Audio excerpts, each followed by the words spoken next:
Hello दोस्तों, आप लोग कैसे हैं? उम्मीद करते हैं आप लोग अच्छे होंगे। तो आज का सेशन है मेरा सर्वनाम, जो कि हिंदी ग्रामर का पोर्शन चल रहा है मेरा यूट्यूब चैनल पर आलोक विद्याकुल पे।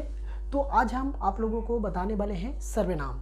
आखिर सर्वनाम किसे कहते हैं और कौन से एग्जाम में इसको ज़्यादा इंपॉर्टेंट होता है। तो आपको हर एक एग्जाम में आपको ये सब सवाल पूछा जा सकता है। या तो मैट्रिक की बात करें तो मैट्रिक में भी आपको 3 नंबर में पूछ लिया जाता है हिंदी ग्रामर की पोर्शन। तो इसमें एक और भी है कि सर्वनाम को भी पूछा जा सकता है। तो हम सर्वनाम को समझ लेते हैं बच्चों कि सर्वनाम किसे कहते हैं, सर्वनाम की कितनी भेद होती हैं, इसकी प्रकार की बात कर लेते हैं। अगर भेद में ही प्रकार होता है तो प्रकार की भी पूरा हम डिटेल आज जान लेते हैं। इसका उदाहरण सहित हम आज पूरा वीडियो में आप लोगों को आज बताएंगे। तो अगर वीडियो पे हमारी पहली बार है तो हमारे चैनल को ज़रूर सब्सक्राइब कीजिए और अपने दोस्तों में ज़रूर शेयर कीजिए और कमेंट बॉक्स में ज़रूर हमें बताएं कि ये वीडियो आप लोगों को कितना ज़्यादा हेल्पफुल हुआ है। तो चलिए अब हम जाते बातें नहीं, अब एक क्वेश्चन को हम समझ लेते हैं। एक सर्वनाम किसे कहते हैं, आखिर ये सब के बारे में पूरा डिटेल जानते हैं। तो चलिए क्वेश्चन ये मेरा है सर्वनाम। आखिर सर्वनाम कहते हैं किसे।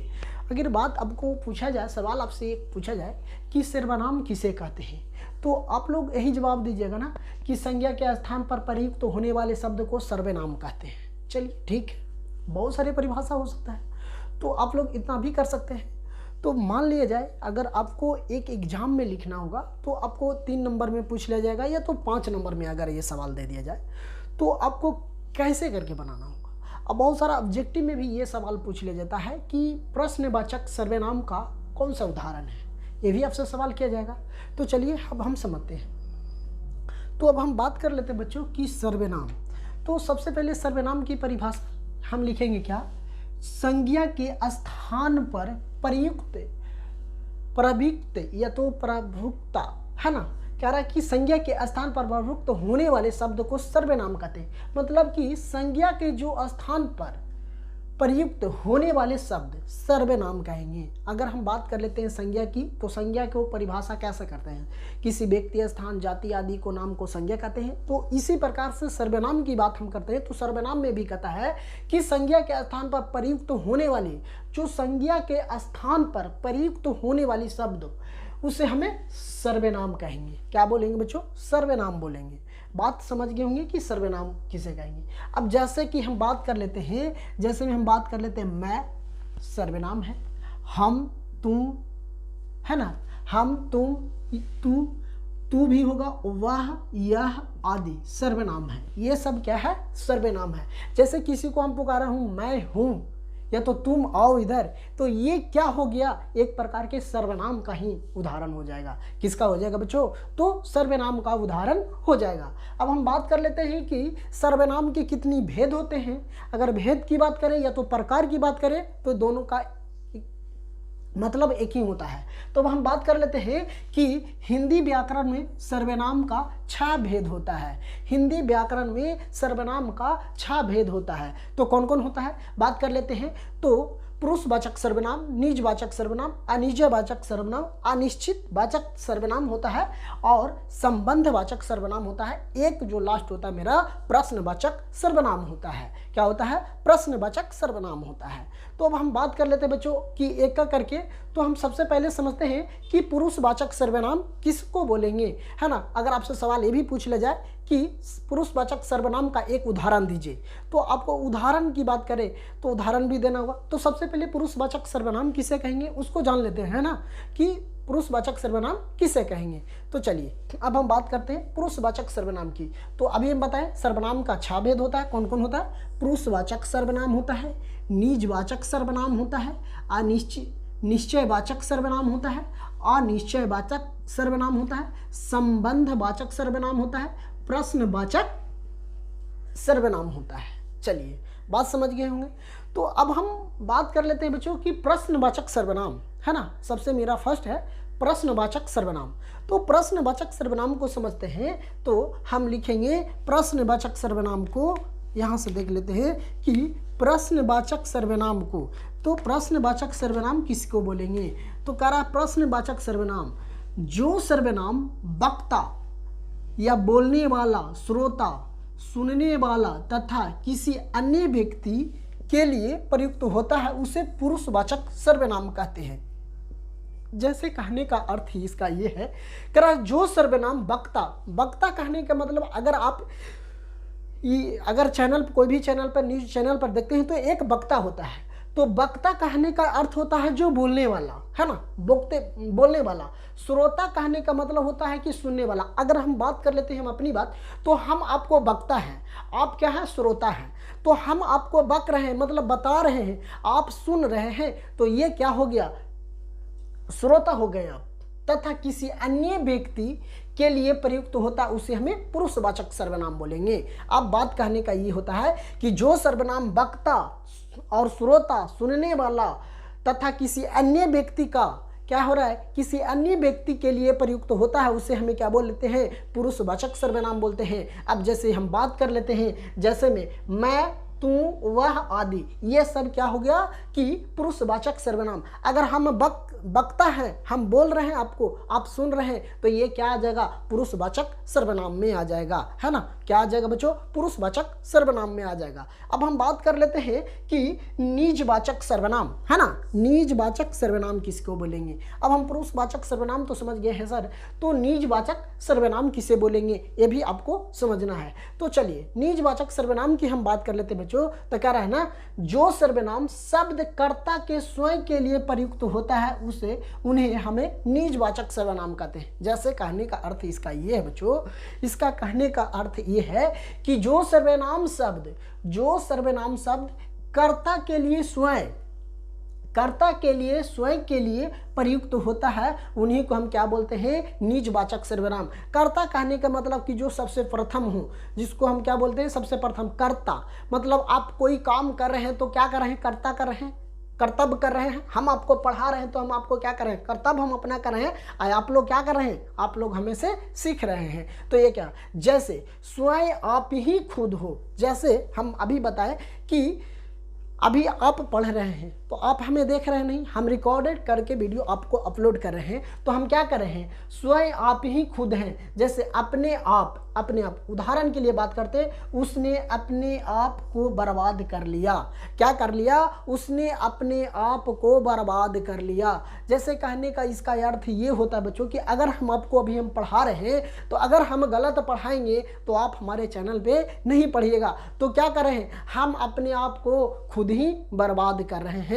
इसका ये अर्थ होता है निजवाचक सर्वनाम का। तो अगर आपसे सवाल ये भी पूछ ले जाएगा कि निम्नलिखित में से कौन सा निजवाचक सर्वनाम का एक उदाहरण है, तो आपको जब इतना बात आपको पता होगा तो आप आसानी से इसका टिक ऑफ कर सकते हैं, बिल्कुल।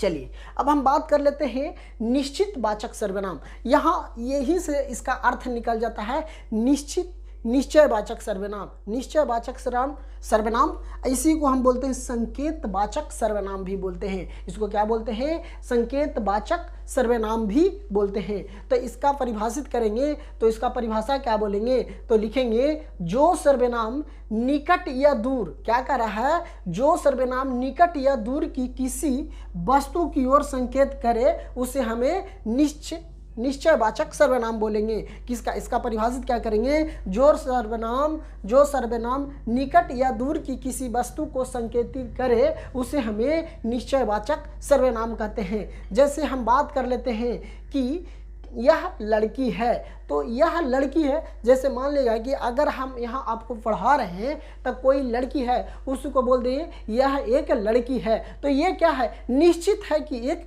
लड़की है। क्या है, निश्चित है कि एक लड़की ही है। अब बात कर लेते हैं वह पुस्तक है।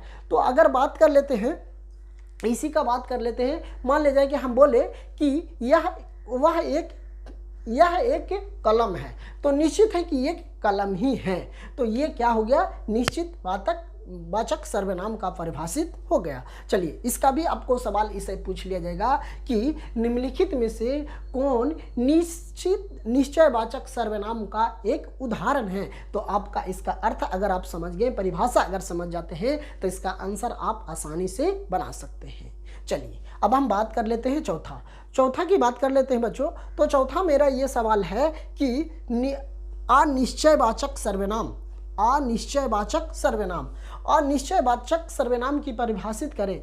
तो अनिश्चयवाचक सर्वनाम, तो इसी से तात्पर्य इसका जो निश्चयवाचक सर्वनाम से अनिश्चयवाचक सर्वनाम का परिभाषा मिलता जुलता होता है। जैसे हम बात कर लेते हैं जिन सर्वनाम में क्या करा है, जिन सर्वनाम में शब्दों से किसी निश्चित व्यक्ति या वस्तु का बोध नहीं होता है। क्या कह रहा है कि जिन सर्वनाम में शब्दों से किसी निश्चित व्यक्ति या वस्तु का बोध नहीं होता है उसे अनिश्चयवाचक सर्वनाम कहते हैं।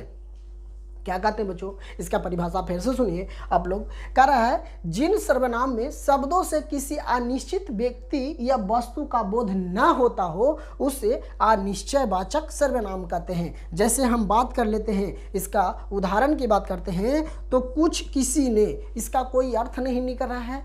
किसने किसी को, किन्हीं ने कोई किन्हीं को, इसका कोई अर्थ नहीं हो रहा है। तो ये क्या है, इसका अनिश्चय मतलब इसका कोई निश्चित ही नहीं है कि ये शब्द कह क्या रहा है। अगर मान ले जाए आपको हम बोले एक गिलास पानी दो, तो एक निश्चित ये भाषा हो गया कि एक गिलास पानी मांगा। हम बोले जाओ यहाँ से तुम ये आओ, तो क्या बोले हम आपको, ना पानी लाने के लिए बोले, ना पढ़ने के लिए बोले, ना लिखने के लिए, ना खाने के लिए। तो ये निश्चित है, इसका कोई अर्थ नहीं निकलता है। उसी को हम क्या बोलते हैं, जो शब्द यहाँ पे परिभाषित की बात करते हैं, तो जिन सर्वनाम शब्दों से किसी निश्चित शब्दों का क्या करा है, किसी निश्चित व्यक्ति या वस्तुओं का बोध हो नहीं होता हो उसे हम क्या बोलते हैं, अनिश्चितवाचक सर्वनाम बोलते हैं। तो इतना बात आप लोग समझ गए होंगे। तो अब हम समझ लेते हैं संबंधवाचक सर्वनाम और प्रश्नवाचक सर्वनाम की बात कर लेते हैं। तो दोनों को हम समझते हैं। चलिए अब ये दोनों को हम अच्छी तरह से समझ लेते हैं कि संबंधवाचक सर्वनाम और प्रश्नवाचक सर्वनाम। संबंधवाचक सर्वनाम के बारे में बात कर लेते बच्चों। अभी जो हम पढ़े हैं 4 ठो पढ़ लिए हैं, तो अब हम संबंधवाचक सर्वनाम मेरा बच गया था और प्रश्नवाचक सर्वनाम। तो हम संबंधवाचक सर्वनाम की बात कर लेते हैं। तो संबंधवाचक सर्वनाम की इसको सबसे पहले परिभाषा जान लेते हैं कि इसको परिभाषा क्या बोला जाता है ना। परिभाषा के बाद इसका एक उदाहरण भी देख लेंगे, ताकि एग्जाम में आपको उदाहरण ही पूछा जाता है तो उदाहरण समझ लेंगे। तो चलिए अब हम बात कर लेते हैं संबंधवाचक सर्वनाम की। इसका परिभाषा क्या होगा, जो सर्वनाम क्या कर रहा है ना, कि जो सर्वनाम किसी दूसरी संज्ञा या सर्वनाम के स्थान पर क्या कर रहा है, कि जो सर्वनाम किसी दूसरी संज्ञा या सर्वनाम से संबंध दिखाने के लिए प्रयुक्त होता है उसे हम क्या बोलते हैं, संबंधवाचक सर्वनाम बोलते हैं। कहने का अर्थ ये होता है कि अगर मान लिया जाए कि कोई किसी से संबंध बताते हैं, अगर हम आपको पढ़ा रहे हैं, तो अगर हम आपको पढ़ा रहे हैं तो हम दोनों का संबंध किस चीज़ का है, तो एक टीचर और एक स्टूडेंट का। तो वही कहता है संबंधवाचक सर्वनाम में कि जो सर्वनाम किसी दूसरी संज्ञा या सर्वनाम से संबंध दिखाने के लिए प्रयुक्त होता है उसे हमें संबंधवाचक सर्वनाम बोला जाता कहते हैं। जैसे हम बात कर लेते हैं जो, वो, सो आदि। जैसे मान ले जाए कोई शब्द का अगर हम प्रयोग करते हैं कि तुम वहाँ जाओ या वो लोग कहाँ है, तो ये क्या कर रहा है, एक संज्ञा के क्या कर रहा है, संबंध बता रहा है। जैसे हम बात करते हैं कि जो करेगा या सो भरेगा, जो करेगा या सो भरेगा, तो ये क्या कर रहा है, एक संज्ञा में क्या कर रहा है, प्रयुक्त हो रहा है, संबंध दिखा रहा है। उसी को हम क्या बोलेंगे, संबंधवाचक सर्वनाम बोलेंगे। अगर बात कर लेते हैं तो आपको से सवाल ऑब्जेक्टिव में ऐसी टाइप अगर पूछा जाए कि संबंधवाचक का, निम्नलिखित में से संबंधवाचक का एक उदाहरण दीजिए, तो आपको 4 ऑप्शन दिया हुआ रहेगा जिसमें से आप संबंध चुनना होगा। तो आप क्या चुनिएगा, जो, सो, वो रहेगा, इस टाइप के उससे संबंध बता रहा है, तो वही मेरा क्या हो जाएगा, आंसर हो जाएगा। अब हम बात कर लेते हैं कि प्रश्नवाचक। तो प्रश्नवाचक सर्वनाम की बात कर लेते हैं बच्चों। तो प्रश्नवाचक सर्वनाम की, तो इससे जिस प्रश्न पूछा जाए या तो क्वेश्चन किया जाए, यही क्या होता है, प्रश्नवाचक। तो इसका हम परिभाषित करने की बात करें तो परिभाषा इसका क्या होगा कि जिस सर्वनाम से किसी प्रश्न का बोध होता हो, क्या कर रहा है, जिस सर्वनाम से किसी प्रश्न का बोध होता हो उसे हम क्या बोलेंगे, प्रश्नवाचक सर्वनाम बोलेंगे। क्या बोलेंगे बच्चों, प्रश्नवाचक सर्वनाम बोलेंगे। जैसे हम बात कर लेते हैं तुम कौन हो। जैसे मान लिया जाए आपसे पूछेंगे कि तुम कौन हो, तो ये क्या हो रहा है, एक प्रश्न हो रहा है, या तो तुम्हें क्या चाहिए, तुम्हें क्या चाहिए। अगर बात की मान लिया जाए, आपको हम बताने का ये अर्थ होता है कि तुम्हें क्या चाहिए। तो आप लोग हमसे सवाल, हम आपसे पूछे तुम्हें क्या चाहिए, तो एक हम क्वेश्चन आपसे करें, प्रश्न करें, तो आप क्या कहिएगा कि सर हमें पढ़ना है या तो हमें समझ में नहीं आया। तो ये क्या हो गया, एक प्रश्नवाचक सर्वनाम हो गया। तो आज हम आप लोगों को सर्वनाम का पूरा डिटेल वीडियो बता दिए हैं, जो कि आपको संज्ञा का परिभाषा भी, सर्वनाम का परिभाषा भी बताए हैं, सर्वनाम का भेद भी बताए हैं। तो आप लोगों को ये वीडियो पसंद अगर आता है तो हमारे चैनल को सब्सक्राइब कीजिए और अपने दोस्तों में ज़रूर शेयर कीजिए और कमेंट बॉक्स में ज़रूर हमें बताएं कि ये वीडियो आप लोगों को कैसा लगा। तो थैंक यू दोस्तों, फिर मिलते हैं।